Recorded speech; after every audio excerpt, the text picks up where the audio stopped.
بسم اللہ الرحمن الرحیم۔ شروع اللہ کے نام سے جو بڑا مہربان نہایت رحم والا ہے۔ لقد کفر الذین قالوا ان اللہ ثالث ثلاثہ، تحقیق کے ساتھ کافر ہوئے وہ لوگ جنہوں نے کہا کہ اللہ تین معبودوں میں سے ایک معبود ہے، وَمَا مِنْ إِلَٰهٍ إِلَّا إِلَٰهٌ وَاحِدٌ، حالانکہ کوئی معبود نہیں ماں سوائے ایک معبود کے، وَإِن لَّمْ يَنْتَهُوا عَمَّا يَقُولُونَ، اور اگر باز نہیں آئے اس بات سے جو وہ کہتے ہیں، لَيَمَسَّنَّ الَّذِينَ كَفَرُوا مِنْهُمْ عَذَابٌ أَلِيمٌ، تو ضرور بے ضرور پہنچے گا ان لوگوں کو جنہوں نے کفر کیا ہے دردناک عذاب۔ افلا یتوبون الی اللہ ویستغفرونہ، کیا وہ اللہ کے بارگاہ میں توبہ نہیں کرتے اور اللہ سے مغفرت طلب نہیں کرتے؟ واللہ غفور الرحیم، اور اللہ بخشنے والا مہربان ذات ہے۔ مَا الْمَسِيحُ ابْنُ مَرْيَمَ إِلَّا رَسُولٌ، اور نہیں ہے مسیح ابن مریم مگر رسول، قد خلت من قبلہ الرسل، تحقیق کے ساتھ گزر چکی ہے ان سے پہلے رسل، وَأُمُّهُ صِدِّيقَةٌ، اور ان کی ماں سچی تھی، کان یأکلان الطعام، وہ دونوں کھانا کھاتے تھے۔ انظر کیف نبین لہم الآیات، دیکھ لیجئے کہ ہم کیسے ان کے لیے دلائل بیان کرتے ہیں۔ ثم انظر انا یؤفکون، پھر دیکھ لیجئے ہے کہ یہ کہاں الٹے جا رہے ہیں۔ قل اتعبدون من دون اللہ،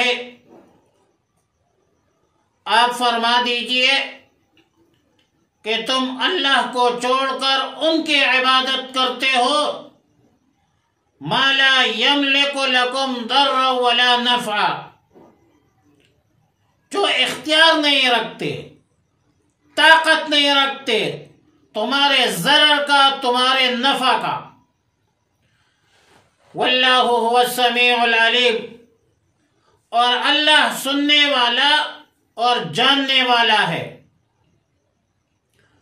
قل یا اہل الکتاب لا تغلوا فی دینکم غیر الحق، آپ فرما دیجئے کہ اے اہل کتاب، تم اپنے دین میں ناحق غلو مت کرو۔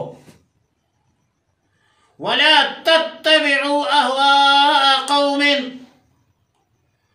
اور ان لوگوں کے خواہشات کی اتباع نہ کرو، قَدْ ضَلُّوا مِن قَبْلُ، جو پہلے گمراہ ہو چکے ہیں، وَأَضَلُّوا كَثِيرًا، اور انہوں نے بہت سارے لوگوں کو گمراہ کیا ہے، وَضَلُّوا عَنْ سَوَاءِ السَّبِيلِ، اور گمراہ ہو گئے ہیں سیدھے راستے سے۔ نصارہ میں ایک فرقہ، ایک گروہ، ایک جماعت یہ بھی ہے جس کا کہنا ہے کہ معبود تین ہے، ایک اللہ ہے، حضرت عیسیٰ علیہ السلام ہے، حضرت مریم علیہ السلام، العیاذ باللہ ثم العیاذ باللہ، اور اس کو عقیدہ تثلیث کہتے ہیں۔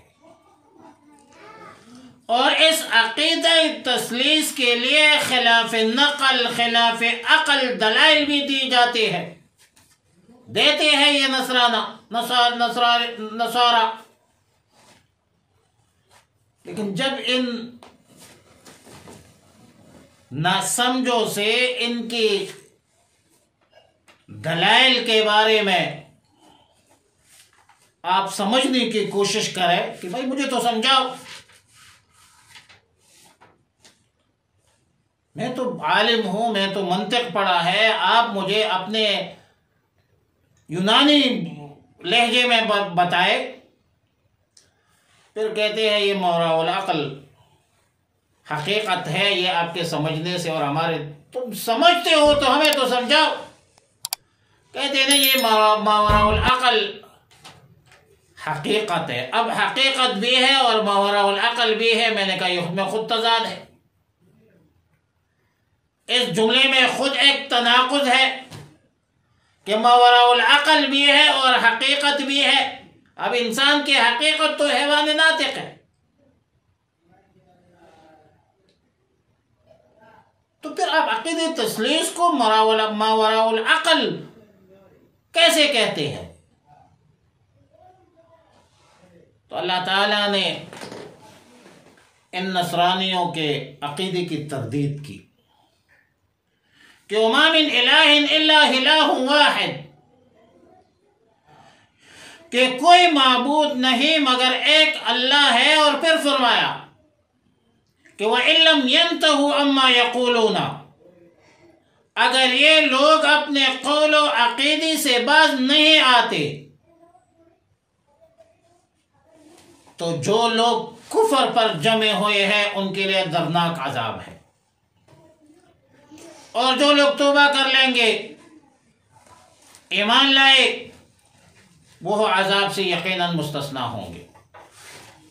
فرمایا فَلَا يَتُوبُونَ إِلَى اللَّهِ، کیا یہ لوگ اپنے باطل عقائد و نظریات کو چھوڑ کر اللہ کے حضور میں توبہ نہیں کرتے، اللہ سے مغفرت طلب نہیں کرتے؟ اور اگر یہ لوگ توبہ کریں، اللہ سے مغفرت طلب کرے، تو اللہ یقیناً بخشنے والا ہے، یقیناً اللہ مہربان ہے، بے شک اللہ تواب ہے۔ اور اگر کافر مشرک بھی توبہ کر کے ایمان پر مشرف ہو جائے تو یقیناً اللہ کے ہاں اس کی ایمان کی قدر بھی ہے اور اس کا ایمان معتبر بھی ہے۔ مل مسیح ابن مریم الا رسول، نہیں ہے مسیح ابن مریم مگر رسول ہے، اور رسول اللہ کا پیغام لے کر مخلوق خدا کے پاس لاتا ہے۔ ہر پیغمبر اللہ کا بندہ ہوتا ہے، ہر پیغمبر نے اللہ کا بندہ ہونے کا عملاً ثبوت دیا ہے، اللہ کی فرمان برداری کی ہے، اللہ کی اطاعت کی ہے، اور اللہ کی اطاعت کی طرف لوگوں کو بلاتے ہیں۔ ان اللہ بعثنا نخرج العباد من عبادت العباد الى عبادت رب العباد، بندوں کو بندگی سے نکال کر اللہ کے بندے بنانا۔ وامہ صدیقہ، اور حضرت عیسیٰ علیہ السلام کے والدہ سچی تھی۔ وجہ یہ ہے کہ حضرت مریم علیہ السلام نے اللہ کی کلمات اور اللہ کی کتابوں کی تصدیق کی، اور فرمایا وَصَدَّقَتْ بِكَلِمَاتِ رَبِّهَا وَكُتُبِهِ، اور صدق، سچائی، تصدیق، اطاعت جو مرد کرے یا کوئی عورت کرے، وہ اس سے اطاعت سے کوئی بندہ معبود نہیں بن سکتی، تصدیق سے کوئی بندہ معبود نہیں بن سکتا۔ بلکہ وہ امہ صدیقہ میں اشارہ ہے اس طرف کہ آپ ولی تھی، نبی بھی نہیں تھی۔ اور اگر حضرت مریم علیہ السلام کو نبوت حاصل ہوتی تو فرماتے کہ وَأُمُّهُ نبیہ، کہ حضرت عیسیٰ علیہ السلام کے والدہ نبیہ تھی، تو نبیہ نہیں فرمایا۔ اور جمہور امت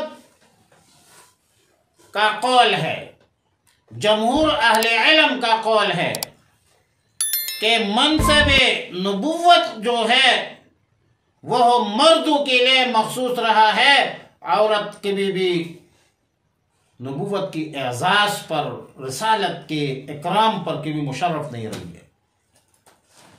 وما ارسلنا من قبلک من رسول من قبلک الا رجالا نوحی الیہم من اہل القری، ہم نے نہیں بھیجی ہے آپ سے پہلے مگر مرد تھے جس پر ہم نے وحی نازل کی تھی۔ کان یاکلان الطعام، حضرت عیسیٰ علیہ السلام اور ان کے والدہ کھانا کھاتے تھے، مطلب نصرانیوں تمہارے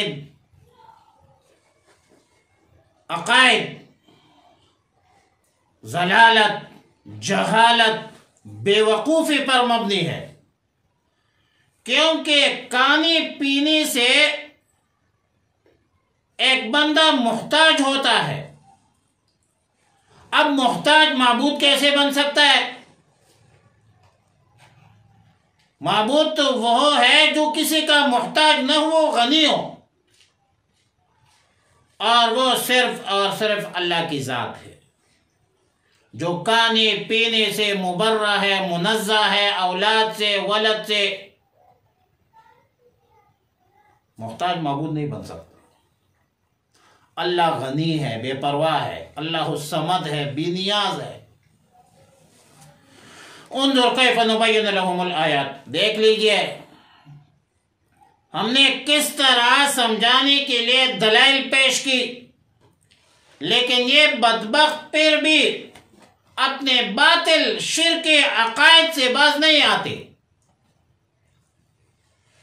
ثم انظر انا یؤفکون، پھر دیکھ لیجئے کہ کس طرح حق کو چھوڑ کر باطل کی طرف دوڑتے ہیں۔ قل اتعبدون من دون اللہ ما لا یملک لکم ضرا ولا نفعا، آپ فرما دیجئے کہ تم اللہ کو چھوڑ کر اس کی عبادت کرتے ہو جو تمہارے ضرر اور نفع کا مالک قطعاً نہیں ہے۔ اگرچہ خطاب نصارہ کو ہے، عیسائیوں کو ہے، لیکن الفاظ میں عموم کی بنیاد پر یہ سب کو شامل ہے جو شرک عقائد رکھتے ہیں، کیونکہ من دون اللہ میں سب شامل ہے۔ حضرت عیسیٰ علیہ السلام ہو یا ان کی والدہ ماجدہ مریم بنت عمران ہو، یا اس کے علاوہ کوئی اور مخلوق ہو، کوئی شخصیت ہو، کوئی ولی ہو، کوئی نبی ہو، بھائی کوئی بھی ہو، کیونکہ اللہ کے بغیر سارے غیر ہیں، اور غیر اللہ کی عبادت یہ کفر ہے، شرک ہے۔ سورہ یونس میں ہے وَلَا تَدْعُ مِن دُونِ اللَّهِ مَا لَا يَنفَعُكَ وَلَا يَضُرُّكَ فَإِن فَعَلْتَ فَإِنَّكَ إِذًا مِّنَ الظَّالِمِينَ، اور مت پکارو اللہ کے بغیر کسی غیر کو، نہ تجھے کوئی نفع دے سکتے ہیں، نہ کوئی ضرر دے سکتے ہیں۔ اگر آپ نے ایسا کیا تو اس وقت آپ ظالموں میں سے ہو جائیں گے۔ اور اگلی آیت ہے کہ یا قل یا اہل الکتاب لا تغلوا فی دینکم غیر الحق، آپ فرما دیجئے کہ اے اہل کتاب تم اپنی دین میں ناحق غلو مت کرو، حد سے زیادہ مت بڑھو، تجاوز مت کرو، شخصیت پرستی نہ کرو، شخصیت پرست مت بنو، خدا پرست بنو۔ اور یہ جو غیر الحق کا جملہ ہے، لفظ ہے، یہ بطور تاکید ہے۔ غلو خود ایک ناحق چیز ہے۔ تو نصرانیوں تم نے حضرت عیسیٰ علیہ السلام کی شخصیت میں، عقیدت میں اتنا غلو کیا کہ تم نے اللہ کا بیٹا بنا دیا، اور یہودیوں تم نے بھی غلو کیا ہے، تم نے حضرت عزیر علیہ السلام کو اللہ کا بیٹا بنا دیا، حالانکہ خالق و مخلوق میں رشتہ نہیں ہوتا توالد تناسل کا، عابد اور معبود کے درمیان کوئی رشتہ نہیں ہوتا توالد تناسل کا۔ اور فرمائے وَلَا تَتَّبِعُوا أَهْوَاءَ قَوْمٍ قَدْ ضَلُّوا، بدبختو ان لوگوں کی خواہشات کی اتباع مت کرو جو خود بھی گمراہ ہو گئے تھے اور دوسروں کو بھی گمراہ کرتے ہیں، گمراہی سے بچو۔ اب غلو فی الدین، یہ جس طرح دیگر معاملات ہے، مسائل ہے، مشکلات ہے، بدقسمتی سے ہمارے مسلمان بھی اس کی شکار ہے۔ ہم شخصیت پرست بن گئے ہیں، خدا پرست ابھی تک نہیں بن سکے، اور یہ بڑا مسئلہ ہے۔ شخصیات کا ادب اور احترام اپنی جگہ پر ہوتی ہے، لیکن گر فرق مراتب نہ کنی زندگی، غلو فی الدین اسلام میں بھی ممنوع ہے۔ اور رسول اللہ صلی اللہ علیہ وسلم نے فرمایا لا تطرونی کما اطرت النصارى ابن مریم، یعنی میرے بارے میں اور میری تعریف میں اتنی مبالغہ نہ کرو جیسا کہ نصارہ نے حضرت عیسیٰ علیہ السلام، عیسیٰ ابن مریم کی تعریف میں مبالغہ کیا اور ان کو معبود بنا دیا۔ فرمایا فَإِنَّمَا أَنَا عَبْدُهُ وَرَسُولُهُ، رسول اللہ صلی اللہ علیہ وسلم نے فرمایا کہ میں اللہ کا بندہ ہوں، اللہ کا رسول ہوں، اور میرے بارے میں کہو عبداللہ ورسولہ۔ لہذا غلو فی الدین ہر لحاظ سے، ہر زاویہ سے ایک قابل نفرت، قابل مذمت عمل ہے، اور اعتدال میں اس امت محمد عربی صلی اللہ علیہ وسلم کی خصوصیت ہے اور فضیلت ہے۔ رسول اللہ صلی اللہ علیہ وسلم رحمت للعالمین اور پورے عالمی انسانیت کا رہنما، پیشوا، خاتم النبیین ہے، نمونہ ہے۔ ہمارا کوئی بھی عمل اگر رسول اللہ مبارک صلی اللہ علیہ وسلم کے طریقہ پر نہیں ہے تو اللہ کی بارگاہ میں قبول نہیں ہے۔ لقد کان لکم فی رسول اللہ اسوۃ حسنہ۔ بعد از خدا تو یہ قصہ مختصر کہا ہے کس نے کہ سردار اولیاء نہ کہو، کہا ہے کس نے کہ سرتاج اولیاء نہ کہو، یہی ہے فلسفہ قل انما انا بشر، خدا کے بعد سبھی کچھ کہو، خدا نہ کہو۔ ہم اپنے پیغمبر محمد عربی صلی اللہ علیہ وسلم کو بھی مسجود اور معبود نہیں سمجھتے، خاتم النبیین ہے، رحمت للعالمین ہے، عبادت کا لائق صرف اور صرف اللہ رب العالمین ہے، اور رسول اللہ صلی اللہ علیہ وسلم کی محبت مودت کا تقاضا یہ ہے کہ ہم رسول اللہ صلی اللہ علیہ وسلم کی سنتوں پر عمل کریں، نبی علیہ السلام کی تعلیمات کو اپنائے، اور یہی دین ہے۔ اللہ کے احکامات اور رسول اللہ مبارک صلی اللہ علیہ وسلم کی تعلیمات پر عمل کرنا یہ دین ہے، جس میں دنیا کی بھی کامیابی ہے اور اس میں آخرت کی بھی کامیابی ہے۔